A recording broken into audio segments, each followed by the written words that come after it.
Hi guys, I'm Jess and welcome to the Riverdale Review.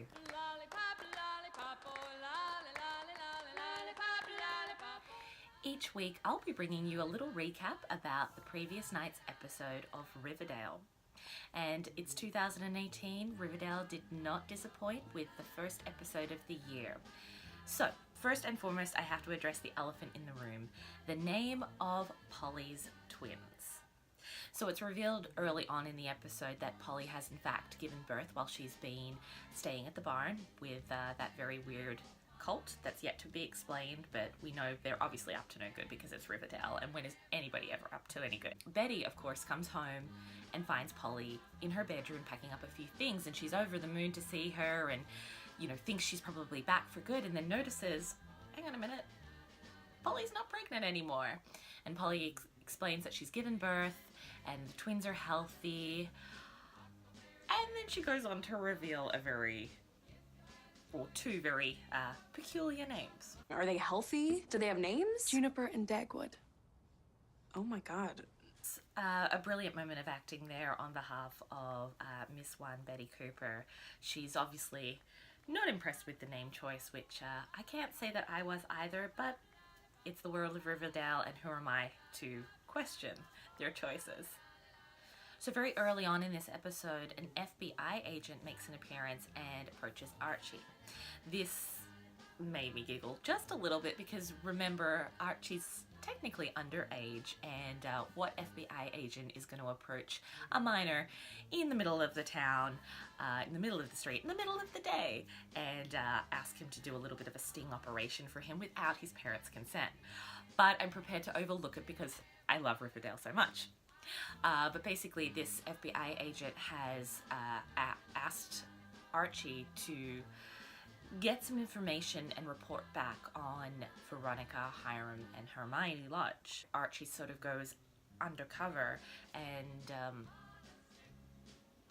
tries to get information from Hiram, who is obviously not going to give it up very freely. So he's trying to avoid suspicion whilst reporting back to this FBI agent, and Veronica obviously very quickly knows that something's up. She is able to read Archie very, very well, which leads Archie to cover his story and admit to her that Betty and he shared a kiss in the mid-season finale of 2017. Now Veronica says it's totally okay, and you can see that the gears in her head are just starting to turn around. She's up to something. I think that we are about to see a real shift in the dynamic between Betty and Veronica's relationship. They became best friends very quickly in the piece and very intently, and I think that this betrayal, despite both, couples being broken up at the time, is going to give her ammunition. So the mid-season finale that aired at the end of 2017 saw a raid of Southside High by the mayor of Riverdale. And she, of course, has, in this episode, closed down Southside High, which means the integration of Southside High and Riverdale High, which none of our characters are too pleased about, especially Jughead Jones. So he refuses to play by any of the principal's rules when they're asked to take off their Southside Serpent jackets.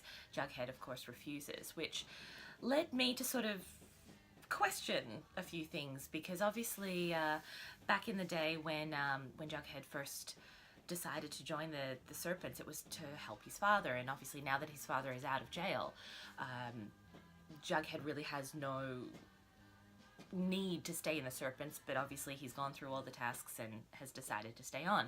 But his alliance, or his allegiance rather, to prove something to the Serpents is something that I think is going to unfold this season, and we're going to see a little bit more about who he is and what he really wants. The good news for all the Bughead fans is that it looks like Betty and Jughead are talking again, which is the first step to reconciliation.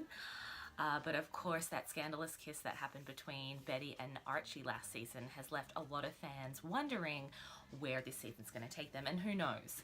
I personally am a very big fan of the whole Betty-Archie relationship, but Betty and Jughead are just so great for one another, and I think that Betty can really sort of pull Jughead out of that dangerous path that he's going on. So that'll be really interesting to see where that continues throughout the whole season.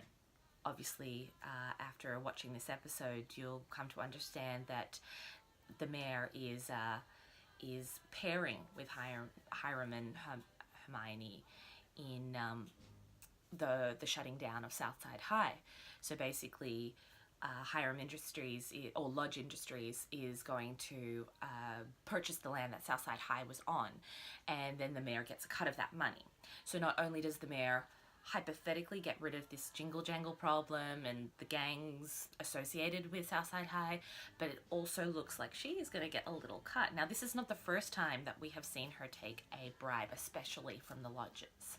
So it's going to be interesting to see where they take her as well, because she's obviously presented as an upstanding citizen of the Riverdale community, but in fact, she has taken a bribe or two in her time, which is it's a little naughty. Our beloved Josie, formerly of Josie and the Pussycats, makes a one-lined appearance in this episode of Riverdale. I have nothing more to say on that. So let's talk about the much anticipated arrival of Betty's brother Charles.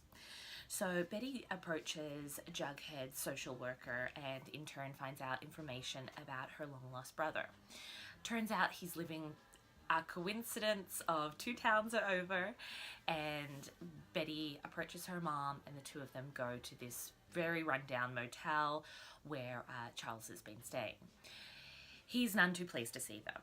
It turns out that when he turned 18, he was actually given the Cooper's address, and he drove past a number of times, and you could only imagine, seeing that sort of life and realizing that he wasn't a part of it. Betty does this for her mom. She tracks him down. They go to this motel, and again, another very odd choice.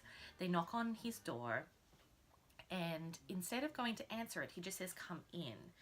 Now, I don't know about you guys, but if I was staying in a motel that turned out to be as creepy as the motel that he was staying in, more on that in a minute, I would not have my door unlocked, and I would not be willing to just let anybody walk in, which leads me to believe that, maybe there was something that we didn't see, that he knew they were coming, or he looked out the window and was like, "That's my mom and sister, and they're here finally, and I hate them." Who knows? It was an interesting choice nonetheless. He basically tells them to get out. Betty sort of pleads and says, "Look, we're here," and Alice doesn't even get the opportunity to really say that she's sorry and how much she's so excited to meet him finally, and that, he has been missing from her life. We've seen her on a numerous amount of episodes break down and confess to Betty how much of a mistake it was. So fast forward to the end of the episode, and Betty returns to the motel to obviously plead with Charles, who is going by Chick at this point. And she finds him being attacked. Betty and Chick escape in the nick of time. Betty takes Chick back to her house. They fix him up. They give him Polly's room to sleep in the night. And then this was when the most exciting thing for me happened. Jughead obviously narrates the series, and he makes a comment about Betty having no idea that she has just let a monster into their home. Cut to Chick watching Betty sleep in her bed. It was so creepy, and I can't wait to see where they go with that. I'm so excited. Of course, towards the end of the episode, we see Archie talking again with the FBI agent. Last season, when we had the Black Hood, a lot of people were disappointed it turned out to be the janitor. Myself included. I felt like it was very anticlimactic, and it led me to believe that more was going to happen this season. And it looks like we were spot on. So Archie asks the FBI agent for his professional opinion regarding the Black Hood. And in that, Archie kind of confesses that he doesn't believe that they got the right person. And the FBI agent sort of looks at him and doesn't say anything. So it's going to be really interesting to see that, but I think those fan theories are spot on. I believe that the story that they spoke about last 2017, where his family was attacked and he was the only survivor, is absolutely spot on, but I think there was some kind of blackmail element that's going to be explained this season in regards to why he was wearing the black hood. But my personal theory, I think it's Sheriff Keller, purely because of his eyebrows. So let me explain. If you look at any episode from 2017 where the Black Hood makes his appearance, the little mask is obviously cut around his eyes, but you see little eyebrows. Now, Sheriff Keller, being the hottie that he is, has quite the eyebrow.